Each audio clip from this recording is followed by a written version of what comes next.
ما فيني بهالمناسبة غير بوجه تحية شكر كتير كبيرة للمجتمع الجبيلي بكافة تكوينه وألوانه ومذاهبه على الثقة الكبيرة اللي قولونه إياها من سنة 2010 لليوم لإدارة شؤون هالمدينة. اليوم عم نسلم المشعل لفريق عمل جديد.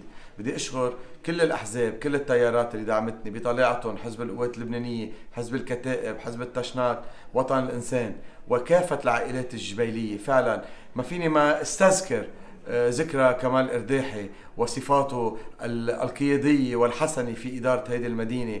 كنا نختلف أحيان بالسياسة ونتفق أحيان أخرى، إنما كان في التزام نحن وياه بيكون جبال أولا وإنماء مسيرة جبال وتطوير جبال أولا. كان صديق الوالد، وهالمسيرة اللي انطلقت بين كمال وحليم كفاية اليوم نحن وكريم من أجل جبال الأفضل. ان شاء الله باربع ايار جبيليين بيجددوا الثقه لجبال احلى، وان شاء الله مزيد من الانجازات، مزيد من المشاريع من اجل مصلحه جميع الجبيليين دون اي تفرقه. نحن مثل ما قال خينا زياد كفيين سوا الله راد، كرمال جبال كرمال هالمدينة نضل حاملين هالمشعل سوا لنقدر نطور لقدام. بدي ادعي الجبيليين باربع ايار ننتخب لائحة جبال احلى كرمال نكون فريق متضامن، نوصل نقدر نحقق انماء لهالمدينة الحلوة